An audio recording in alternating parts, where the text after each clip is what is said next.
Hi, everyone. I'm Dr. Ryan, a veterinarian and a veterinary behavior residency graduate. And I'm Dr. Serena. I am also a veterinarian, and I'm currently pursuing my veterinary behavior residency. Yeah. Just a little bit more.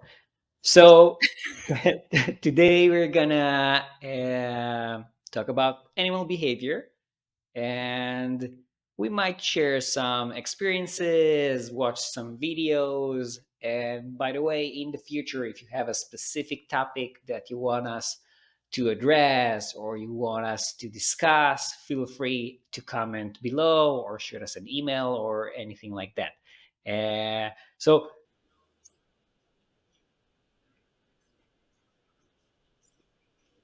I do. And I just kind of wanted your opinion on this. So I have a puppy. Her name is Cola. She's 8 months old. She is a large breed, mixed breed. She's like 32 kilos at 8 months. So she's going to be a big girl. And not that I am for dog parks, but I take her to the dog park. mhm. She enjoys herself. I kind of watch to see what the other dogs do, and if I think it's too much, I'll remove her from the situation. So we were there by ourselves, and I just work on like recall when it's just the two of us because she's off leash, and then I can practice the recall. And I saw a car pull up, so there's going to be somebody coming in. So I clip her because otherwise all the dogs are at the door like, oh, who's coming in next? Yeah. And I don't like the mobbing that happens at the gate of the dog park. So this gentleman brought his puppy in, and she's quite small. And I waited to see, how they were, and then I went up and I'm like, oh, like, can they play together? And he's like, oh yeah, like I'm trying to get her socialized. So the puppy's 3.5 months. So she had, her first two vaccines. And my puppy is very submissive to all dogs. So when she goes up, she's like, hey, like we want to be friends. And she immediately just kind of rolls over. Yeah. And when she did this to this puppy, the puppy got aggressive. Oh. And so jumped on her and it was like growling and all the teeth were showing.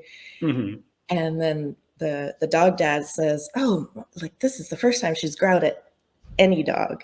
So then he says, oh, but yesterday, like she kind of had a lot of action. So maybe now she's fearful or, what have you.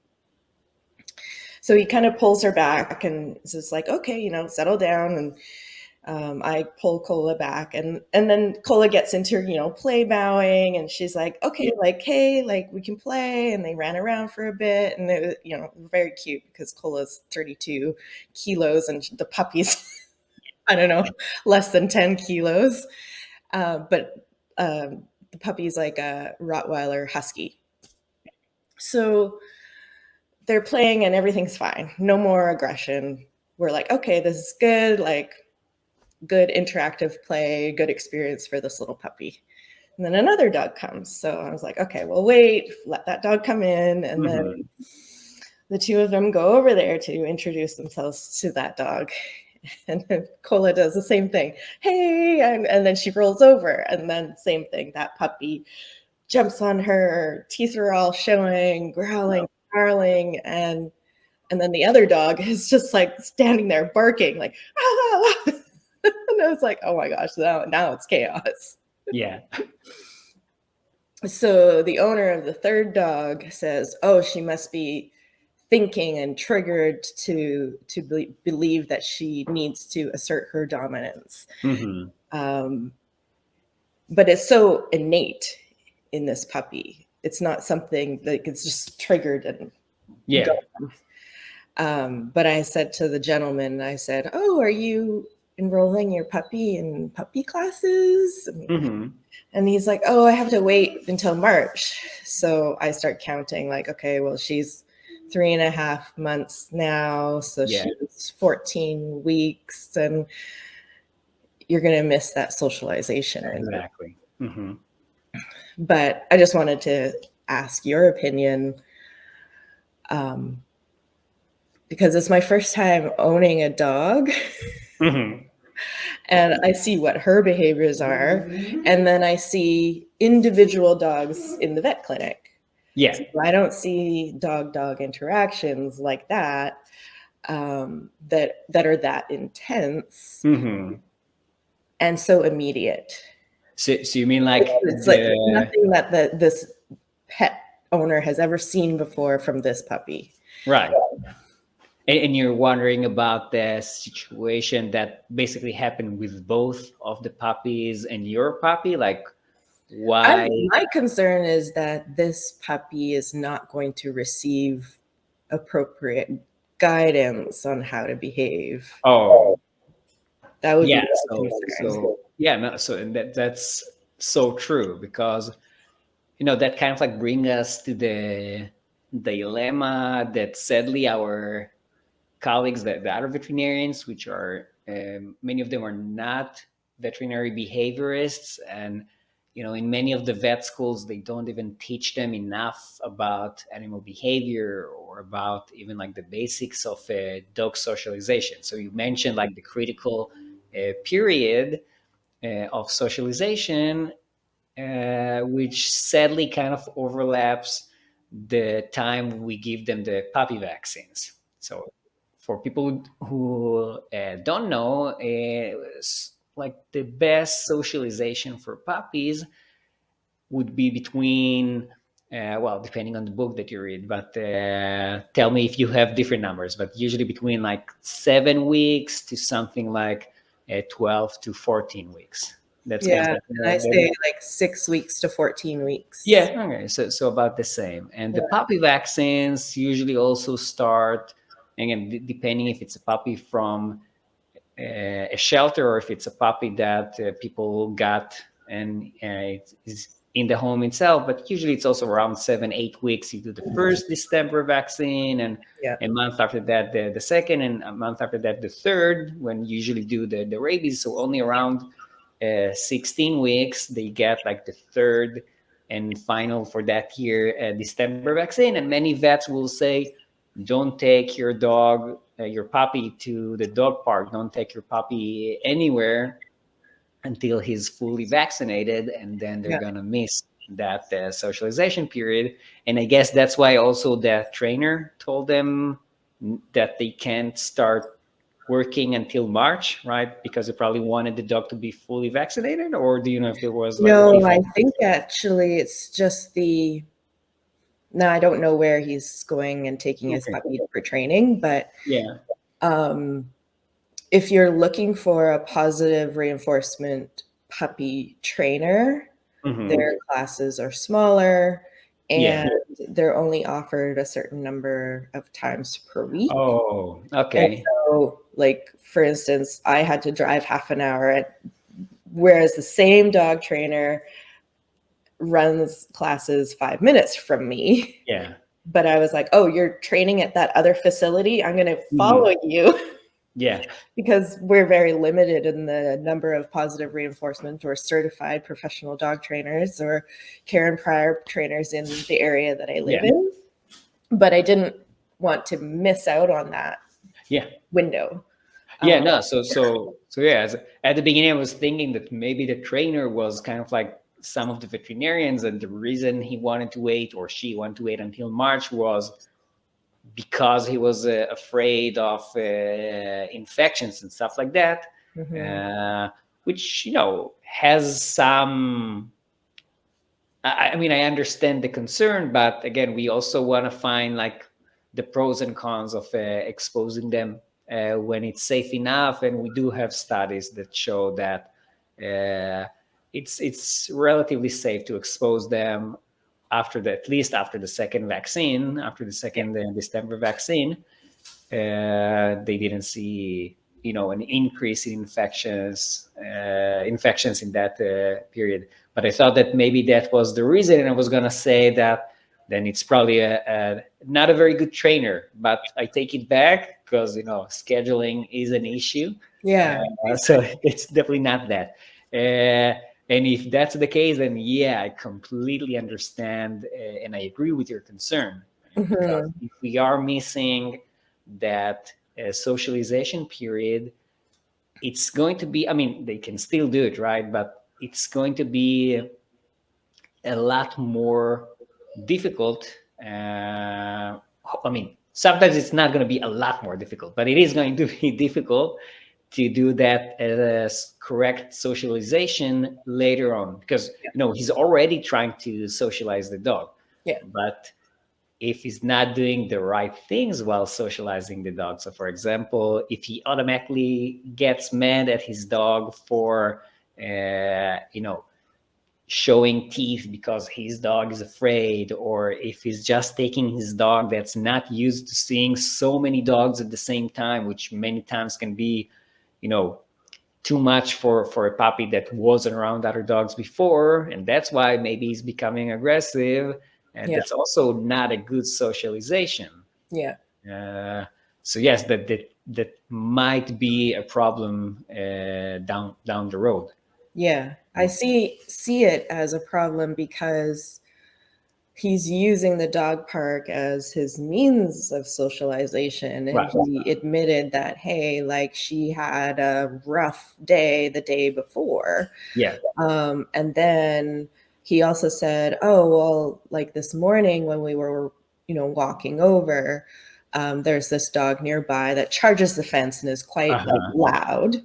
And she gets, like startled. Right. So getting all the wrong socialization. Exactly. And then trigger stacking. Like, you just Yeah. had an event that was scary, and now you're like thrown into the dog park with all these dogs that are just like madness. Yeah. So it makes me scared for the puppy, because socialization isn't meet every dog or meet every human. Yeah. It's having healthy, positive, emotionally regulated Yeah. socialization. Exactly. And people also need to understand that we always discuss, at least when we discuss treatments, we mention desensitization all the time, Yeah. like expose your dog under the threshold, give rewards to kind of like create a positive experience and all of that. Yeah. But we actually also have just the opposite. We have the sensitization. So if we keep exposing the dog to bad experiences, especially as you mentioned, like with trigger stacking or anything that creates basically the negative association, we're only making it worse. And Yeah. that actually kind of brings me to maybe asking you a question. Sure. What do you think actually about going to the dog park? Because I know that now it's kind of like, in the past everyone said, yeah, we should definitely take your dog to the dog park no matter what, and Yeah. not just for the socialization, like even adult dogs and stuff like that, because it's enrichment and it's really important to your dog, and you're even maybe abusing your dog if you're not letting your dog go to the park and meet other dogs. Do you think that this is a must for every single dog, or what do you think? I think that's a case by case scenario. For instance, when I have a puppy owner and they're like, oh, can I take them to the dog park? I'm like, nope, don't go there. But you can go to the outside of the dog park and practice them, watching. A lot of the dog trainers say engage and disengage. So Mm-hmm. the puppy's watching, and then you re-engage your puppy and you give them some treats and say, like, hey, this is an appropriate behavior to just sit, be calm, and watch the other dogs. And that's actually something that happened as well, is that while I was there with Cola, Mm-hmm. another pet parent walked by with their dog, and that's all they did. They Mm-hmm. The puppy sat, looked, they scattered some food on the ground. Yeah. The puppy ate the food and then watched, and then kept going along. And then, like, we had the large dogs and then the small dogs. And so they Yeah. went over to the small dogs, look at the small dogs playing, here's some treats. And so that's socialization as well. Socialization doesn't need to be contact. Right. And so that's, I think, more appropriate. And usually that's how I guide my puppy parents, is like, don't go in the dog park yet. Mm-hmm. Yeah. Exactly. in baby steps. That's always so important for people to understand that, like, do things gradually and try to read their dog's body language, see if Mhm. he's stressed, if he's having a good experience or not, and not sensitize him, not Yeah. causing more issues. Yeah. And No, I also stand outside of the dog park myself and I mhm. watch the other dogs first. Yeah, 'Cause I can tell if there's a bully in there. yeah, And not a bully as in like a pit bull. yeah. And a dog who's jumping on everything, who's too over aroused, doesn't know how to control itself. And all of the other dogs are like turning and snarling, like, hey, like, quit it. Right. Then I don't want my dog in there. Yeah, and the problem many times is actually the pet parent, right? I mean, they're so not good at reading the dog behavior, or they just don't know what a normal behavior is, and they'll, yeah, let them fight. Or They need to play. create a They think it's hierarchy, you know? play also. Like that pet parent just like, oh, they're playing. Yeah, But if the other dog is telling them off, then yeah, doesn't exactly, necessarily mean that that dog wants to play. exactly. So, And the dog that keeps pestering and pestering doesn't know how to read dog body language. yeah, And so they miss that socialization window to be able to say, like, that dog is saying no, so back off. And exactly. pet parents need to guide their dogs. If the puppy's not able to do it, then the pet Right. parent needs to be able to recognize that. Right. So we need to actually watch the dogs in the park, but we also need to watch the dog parents to see if they're good enough, if they understand. Because I remember actually many years ago when I was going to dog parks with my dogs, and I'll say in a second why I don't do it anymore. But Mhm. uh, we used to have, sadly, people come there from all over. They might have different experience, they might not actually have any experience, and Mhm. people have a tendency of having their own ideas, and not all of them are educated the same way. And I'm Yep. not saying this to to bring anyone down, or kind of like being a snob, because we're in the profession. But people watch all kinds of things on YouTube, TikTok, and the alpha, or creating a hierarchy and Yep. being dominant over everyone, and let them fight it out, and decide who's the alpha, so then they're not going to fight anymore, and all of that. And we know that it's not true. At least it's not that accurate. Even Yeah. if some parts of it might be true, generally speaking, no, it's the wrong thing to do. You don't want to let the dogs fight until they don't fight anymore, Mhm. because that's exactly what causes the issues later on, and making Yeah. dogs fearful of other dogs and all of that. And the reason I don't take my dogs anymore is basically what you just said, that it's each case is different. Mhm. And I didn't own my dogs. They actually came with my wife, so Mhm. I can blame her. Even though today she's actually a certified force-free dog trainer. Oh, nice. Yeah, and then we keep it in the family. And now both of actually I went into behavior after meeting her, Okay. because she kind of like her and my dogs that were all screwed up and crazy dogs, so kind of Yeah. like led me into this profession. Yeah. But That's what they say maybe, about those dog trainers. They seem to acquire the problem dogs. yeah, no, for sure, it's like I had the always the sick dogs, and my late dog that passed at 17 years old, like 2 years ago. uh, if she didn't develop Addison's disease, then I would never would have come a veterinarian, because Hmm. kind of like I when her vets didn't find what's causing all the issues that she had, and Hmm. eventually we did find that it was Addison's. But she wasn't treated correctly. So I went Mm, and read all of the papers that I could find about Addison's disease right. and told them maybe we should do this treatment. Maybe Mm, we should change the dose to that. And all of a sudden, she was great. And mm, that sensation, like that you help someone, was so strong.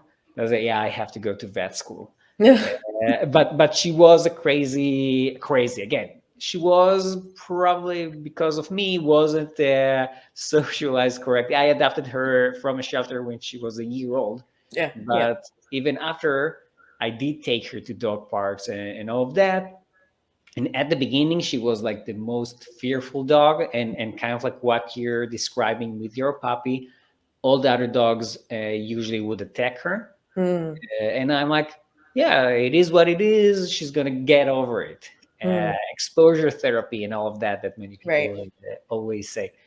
And with time, because she already knew the other dogs, then they didn't always attack her. Sometimes they did, but they didn't always attack her. Mm, But she actually became much more aggressive to other dogs, mhm, including one time biting another dog's ear and yeah. actually breaking skin and all. Until it got to the point that I couldn't take her to the dog park anymore because Yeah. I didn't want to risk it. Mhm. And the bottom line here is that, as you said, case by case, some dogs are really, easy to get along with other dogs, very good at reading their body language, while others just don't get along. Kind of like people in the end, right? I mean, Yeah. not all of us Exactly. want to socialize all the time. While some of us are kind of like, I'm good with Netflix and chill, while others want to go out and party all night long. Yeah. Yeah. Exactly. Exactly. When you were saying you got your dog at a year old, that Mhm. you missed that socialization window. How do you feel about when people say that the owners are to blame for the problem behaviors that their dogs end up having? Hmm. So sometimes they are, sometimes they're not. I mean, when the Mhm. dog is a year, so I definitely didn't help my dog. I admit. I will even, I will even say that I even once or twice tried shock collar, and I'm really embarrassed saying that. But even greater veterinarians than I remember reading Sophia Eanes, late Sophia Eanes, post somewhere that she also like described how she went to a dog trainer with her dog, and he did the like the helicoptering. You know that you kind of like hang the dog with the Yeah. choke collar and like spin him around until he submits Yeah. or passes out. Yeah. And so I'm not claiming that I'm a saint or anything like that. I Yeah. didn't know any better, like many other veterinarians or many other people in general. Exactly. So I Exactly. definitely made things worse. I admit it. In my dog's life specifically, I definitely didn't help, at least at the beginning. Later on, when I knew how things should be done, then of course I worked on them a lot, and I think we did got to better behavior and no more aggression or anything like that. Right. But on top of that, the fact that I took her when she was a year old from a shelter, nobody knew anything about her past. And even, you know what? The reason I took her was that when I came to the shelter, all of the dogs, and I'm talking about like, dozens, if not hundreds of dogs came. It was like this big open yard, and all of them were just in the yard. Hmm. Second that a person walks in and there's like a fence around you, so the dogs can actually come to you, but they all came to the fence and like jumping on the fence. Right. And it breaks your heart because you see those dogs, and they're all kind of like, Hmm. take me. Yeah. And she was the only one who didn't come. She was Hmm. the only one who like, yeah, I don't care about those people, and then continue playing by herself. And I said, I want that one. Uh, but yes, because she was a year old, because we didn't know anything about her history and how much she was socialized, and of course, it played a big role. Yeah, But even if a person does get his dog as a puppy and he does this socialization by the book and everything is done great, their dog might still develop all kinds of behavioral issues because genetics definitely also play a role. exactly. Yeah, So, we can do our best, but it's not, if we don't do our best, then yes, you can blame us for at least a part of it. If yeah, we do our best and the dog still ends up crazy, it's not necessarily because of us. yeah. So, and that's what I kind of look at with this puppy who started attacking Cola at 3.5 months, who's never done this before. Hmm. I'm just like, there is a huge genetic component to that. Yeah. It's huge. And people can't discount genetics as the precursor to those. Um, and you can take a dog that has genetic predisposition to aggression and socialize them and end up being a very, very good dog. And then similarly, a very, very good dog that's genetically predisposed to be like solid neutral and make them aggressive. Yeah. So it's like depends on kind of the genetics of the dog that that person gets and then the experience of the person. Right. So that's kind of like when we discuss the dog specific legislation. Is there dog specific legislation in Canada? Um, in certain locations, Okay. there, when you say dog, you mean breed specific. Breed specific. Yeah. Sorry. Yeah. So there's certain locations where, say for instance, you're not allowed to have a dangerous dog. I'm just putting those Hmm. in quotations because Yeah. Yeah. that I is kind of agree. you're not allowed to have a dangerous breed in a high-rise condominium type of thing. Uh huh. So there's some restrictions on that. I mean, I don't live in the UK, but we know that uh, there's restrictions with XL bullies in UK Hmm. of them needing to basically license their bully, Yeah. uh, ensure that they cannot breed them. But it's not a province wide and it's not a countrywide Okay. legislation in Canada. Okay. They kind of leave it up to the municipalities, so the like local bylaws to. Hmm. Yeah. I'm actually not completely sure about New York, where I live, but there's definitely like differences between the different states. Yeah. But overall, I think it is something that's pretty common in the states that there are breeds that are have more restrictions and all of that. Hmm. Now, as you said, in the end, even if there's like a specific, let's say, genetic line that was bred for a specific behavior or something like that, we see that even in those lines, then we'll still see a lot of variability in their Yeah. behavior. So Yeah. that's why me personally, I think, and not just me personally, I know that actually many organizations like like I think even the American College of Veterinary Behaviorists, but not just that, many of those organizations are kind of like against breed specific legislation Yeah. because and I don't know if it's your experience, but I have to say that, for example, all of these bully breeds, and this time I'm using bully as for pit bulls, not the same way that you used before. Yeah. uh, I actually think that they're like the sweetest dogs ever, and we Hmm. do know that a lot of the misconception regarding them is because of how the media presents things. And yeah, they are big dogs. And yeah, once a big dog bites you, not just a bully, it Yeah. can be a German Shepherd, it can be a Labradoodle, right? I mean, it's like very common, very big dog. If a Labradoodle bites your face, it's gonna leave a big mark or take a Yeah. chunk out of your face, exactly like a pit bull. Exactly. Exactly. I think that people can't be so naive to think that their happy bully or happy retriever isn't going to bite. Any dog can bite. Exactly. I'm very much like an advocate for never leaving your large breed dog with your child Hmm. alone ever. Hmm. Yeah. And I depending think on the that's size the of your child, if it's a young child, you definitely don't want to leave him even with a Chihuahua, because yes, exactly. a Chihuahua can bite his face if he's crawling Exactly. on the floor or anything like that.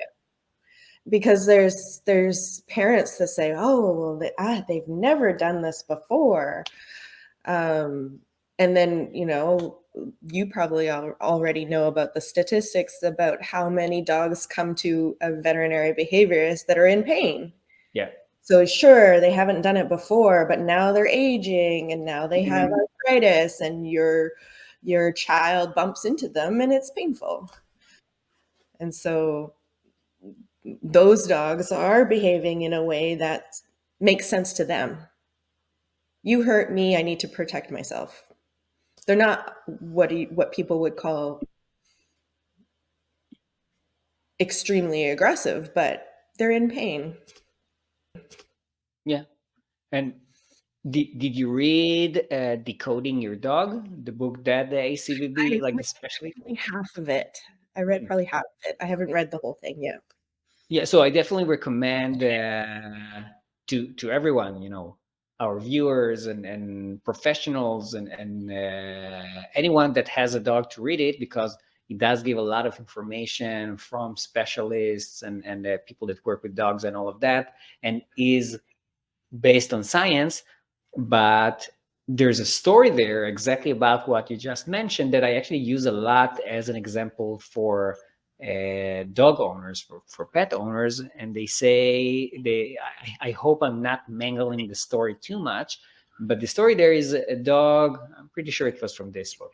The story is that a dog was presented for a specialist just like a second before euthanizing the dog for attacking a kid for no reason, for like no obvious reason. And actually, I think it wasn't even presented to like to a behavior specialist. It was just to their own maybe private vet or something, the primary clinician. And she said, oh, let me just examine the dog before I put the dog to sleep, because that's, once you do it, you can't go back. Yeah. And she found that under the fur, around the nose, there were like crescent shape scratches or injuries, and they were actually caused by the child, putting his nails up the dog's face. So Hmm. the kid was to blame. The kid was the one that hurt the dog, and the Right. dog was on the couch when it happened, so the dog didn't even have anywhere to kind of like run away. Yeah. And now, if you corner me, and I'm a person, if you corner me and start like hurting me, don't expect me to just turn the Yeah. other cheek.